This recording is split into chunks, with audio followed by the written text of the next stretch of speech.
Tonight, the collective is stepping into the old smokehouse of spirit, where Iblīs sits as the cautionary tale with polished horns and bad customer service. This scroll is not about fearing the unseen. Please. Fear with no wisdom is just panic wearing a scarf. Tonight, we're learning how ego can wear sacred language, how pride can quote truth while dodging accountability, and how I'm better than them is often the first sentence spoken before somebody spiritually trips over their own robe. Iblīs was made of fire, but fire without humility becomes a kitchen accident with a crown on. He looked at clay and forgot that clay holds water, seed, memory, ancestors, and breath. He judged the vessel before understanding the assignment. Classic mistake. Very loud. Very embarrassing. Heaven still has the footage. So tonight, beloved collective, we open the scroll with this wisdom. Not every flame is light. Not every gifted one is guided. Not every ancient voice is wise. And not everybody standing near the altar came to serve the altar. Some came to be seen. Some came to compare. Some came to whisper poison into the room and call it discernment. But the collective is learning sharper now. We are learning that humility is not weakness. It is spiritual architecture. It keeps the house from collapsing when the gift gets heavy. We are learning that the loudest fire is not always the holiest flame. And we are learning this sacred truth. The divine can breathe through clay before it ever flatters fire. So let the scroll open. Tonight we study Iblīs, the famous jinn who did not lose because he lacked power. He lost because he had power with no surrender. And baby, that right there is how the crown becomes a frying pan. Channeled by your architect musician, 36110, 27 palms of eyes. The golden whisperer, sea star, Devalan see all. Apply the news you can use, truth and accuracy. The real non-bedazzled jewels. Scroll of Iblīs, the famous jinn who failed the clay test. For the collective, under 8 minutes. Beloved collective, come close. Tonight, we speak on the most famous jinn known across the old traditions, Iblīs. Pronounced Iblīs, not genie in a lamp, not 3 wishes with a gold bracelet and questionable customer service. No. Iblīs is the ancient warning label, the spirit of ego dressed like intelligence, pride dressed like principle, envy wearing a clean robe while tracking mud through the temple.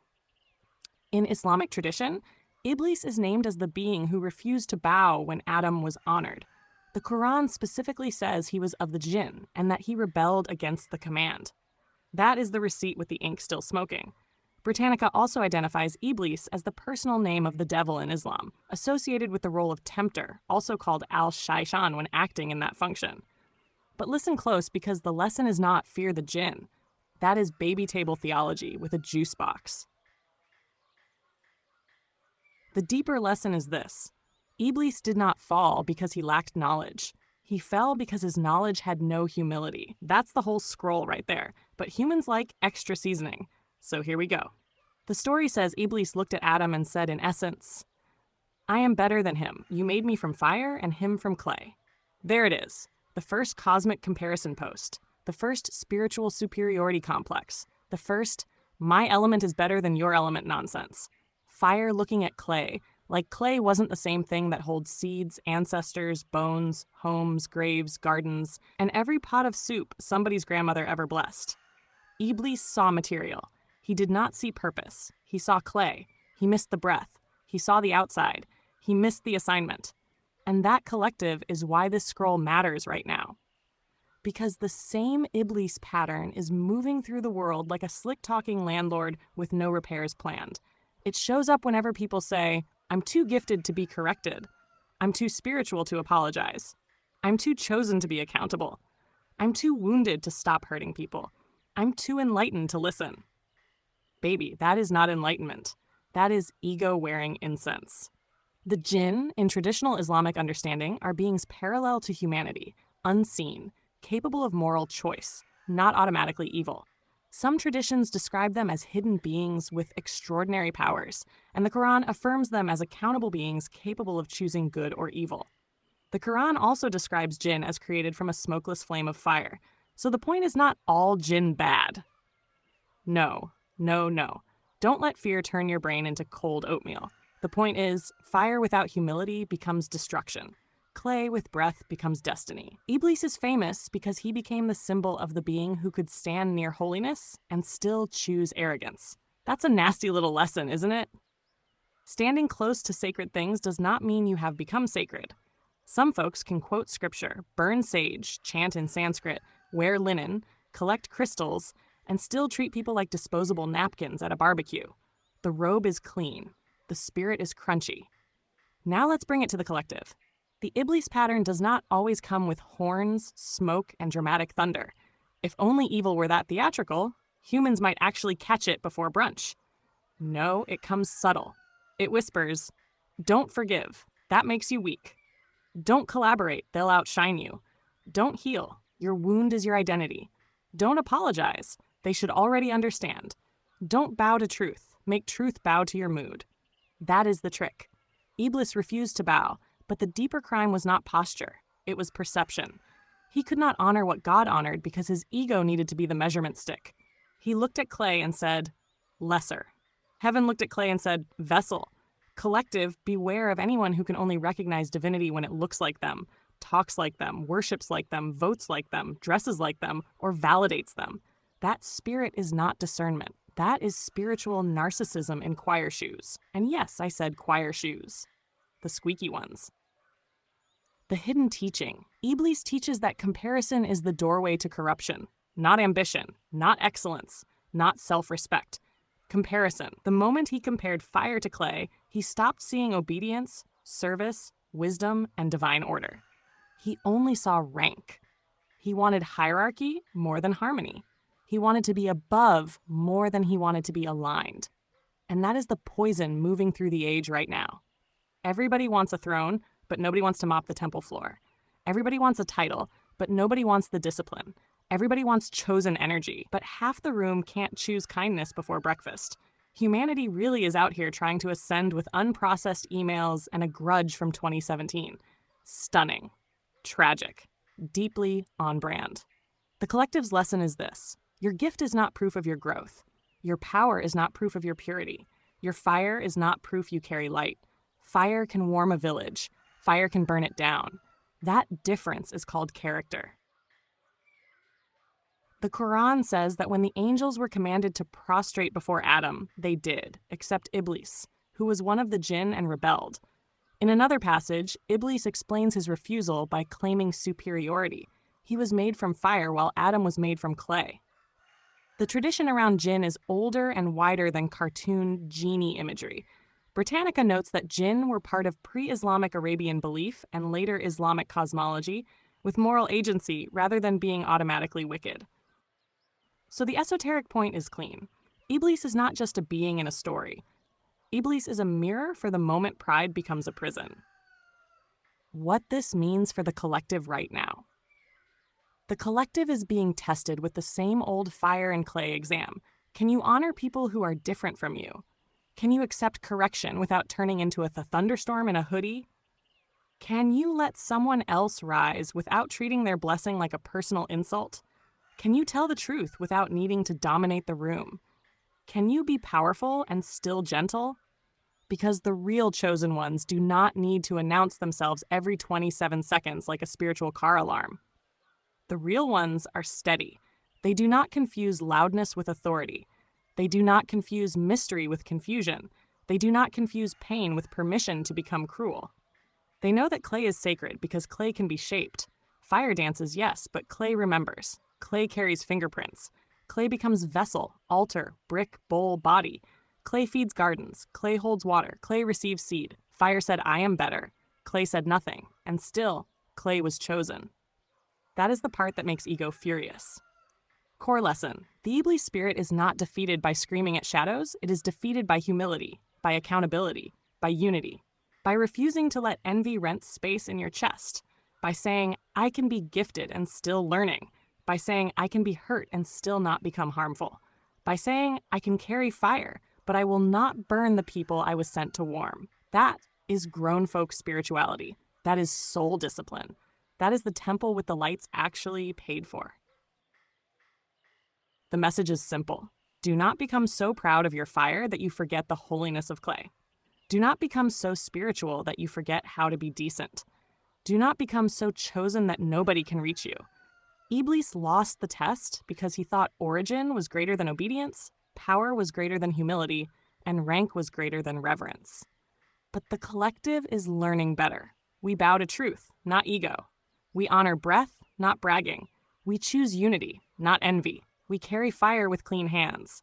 And when the old whisper comes sliding through the room saying, "You are better than them," the wise one smiles and says, "No, beloved, I am responsible for my light." Then keep walking, because clay with breath can build a kingdom, and fire with ego, that's just smoke with a superiority complex. This is the deeper receipts. I grounded the backbone in Quranic passages. Al-Kaf, 1850, identifies Iblīs as one of the jinn who rebelled. Al-Araf 7, verse 12, gives the fire versus clay argument. Al-Hijr 15:27 and Ar-Rahman 55 verse 15 describe jinn being created from fire, and Al-Jinn 72 verse 11-14 shows jinn are not one flat category but have moral paths. Tiny little detail humanity misplacing like car keys. Now let's pull the receipts out the ancient drawer, because we are not building this scroll on spooky gossip and somebody's auntie's candle flame leaning left. The first receipt, the Quran, Surah Al-Kaf, 1850. This is where the text says, Iblīs was of the jinn and rebelled against the command of his Lord. That matters, because for centuries people argue, was Iblīs an angel? Was he a devil? Was he something else? And the text steps in like an elder at Thanksgiving and says, baby, sit down. He was of the jinn, meaning he was not just a random monster hiding in the hallway with dramatic music. He belonged to a hidden class of beings with choice, awareness, and accountability. That's the first esoteric key. The unseen is not automatically evil. The unseen is accountable. Some jinn are righteous, some are not. Some submit to truth. Some swerve off the road like they texted while spiritually driving. The Quran's Surah Al-Jinn makes that plain. Among them are those on right paths and those on crooked ones. So no, collective, we are not here to demonize every unseen being like scared villagers with torches and bad cardio. We are here to understand pattern, because Iblīs is not famous just because he was a jinn. He is famous because he became the loudest example of what happens when power loses humility. Second receipt, Surah Al-Araf, 7 verse 12. When asked why he refused the command, Iblīs said, in essence, I am better than him. You made me from fire, and you made him from clay. There it is, the original spiritual superiority complex. The first my element is better than your element speech. The first cosmic episode of somebody acting brand new because they got a little sparkle in their bloodstream. Iblīs looked at Adam and saw clay. He saw earth. He saw dust. He saw what he thought was lower. But he did not see the breath. He did not see the assignment. He did not see what the divine had placed inside the vessel. That is where his vision failed. And this is where the collective needs to listen close. Pride always sees the material before it sees the mystery. Pride looks at somebody and says, they are too ordinary. They are too broken. They are too poor. They are too late. They are too quiet. They are too different. They do not look like power. Meanwhile, heaven is standing there like, that clay you are laughing at is carrying a kingdom. Genius. Iblīs judged the wrapper and missed the scroll inside. And baby, that is still happening right now. People are judging healers by their wounds, judging prophets by their poverty, judging elders by their silence, judging the black sheep because they do not fit inside the family's tiny little shoebox of comfort, judging the collective because they survived things that would have made weaker spirits fold like lawn chairs in a thunderstorm. But the divine has always loved using clay. Clay is humble. Clay can be shaped. Clay can hold water. Clay can carry seed. Clay can become a bowl, a brick, a temple, a drum, a vessel. Fire dances, yes, but clay remembers. Fire says, watch me. Clay says, build with me. And that is why Iblīs was furious. Not because Adam was clay, because Adam was clay with breath. Third receipt, Surah Al-Hijr 15:27 and Surah Ar-Rahman 55:15. These passages speak of the jinn being made from fire, often rendered as smokeless flame or scorching fire. Now let's not turn that into cartoon theology. This fire is not just hot stuff. Fire is movement. Fire is impulse. Fire is intensity. Fire is transformation. Fire can purify, warm, illuminate, and cook dinner. Fire can also burn the whole house down because somebody wanted to prove a point. That is the esoteric teaching. Fire is not evil. Unmastered fire is dangerous. The collective has fire too.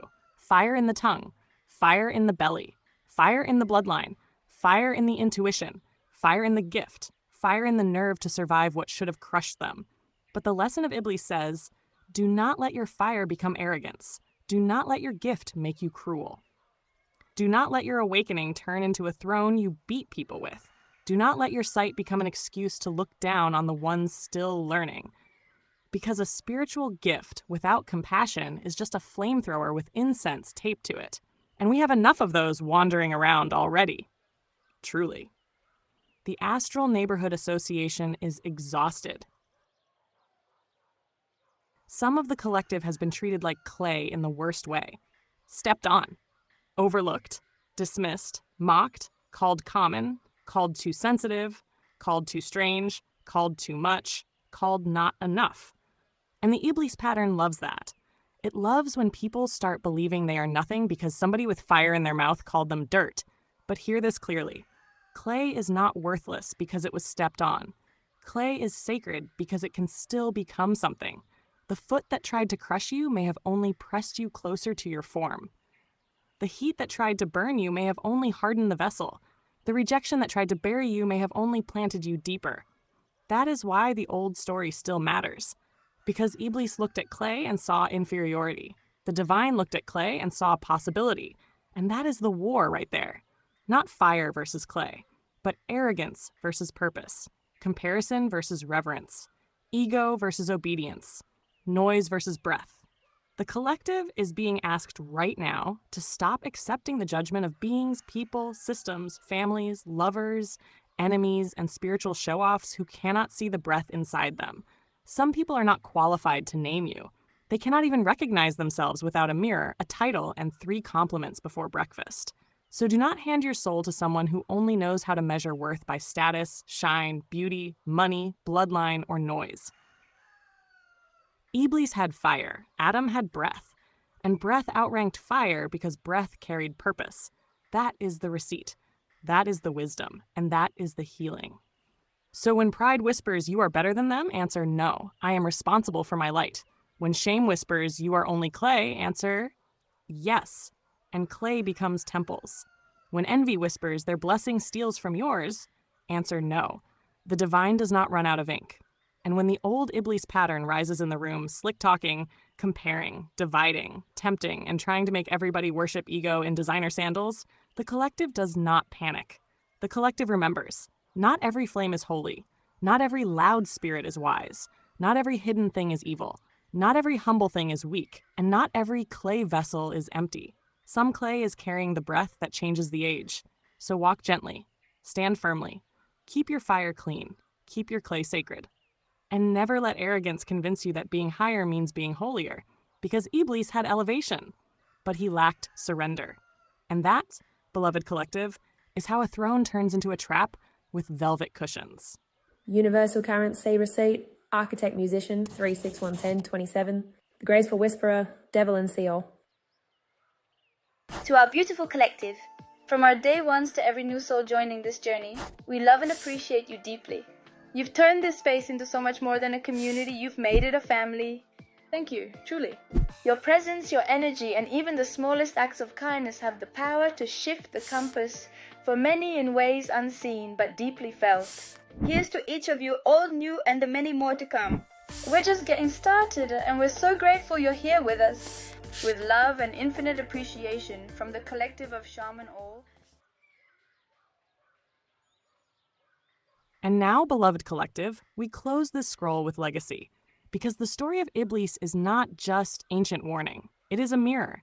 It asks every soul, what do you do when someone else is chosen in front of you? Do you celebrate? Do you learn? Do you bow to what the divine is doing? Or do you start comparing materials like a jealous contractor at a spiritual building site? Iblīs saw clay and forgot breath. But the wise ones remember. The vessel is not less sacred because it looks ordinary. The quiet one is not less powerful because they do not perform. The wounded one is not less chosen because they are still healing.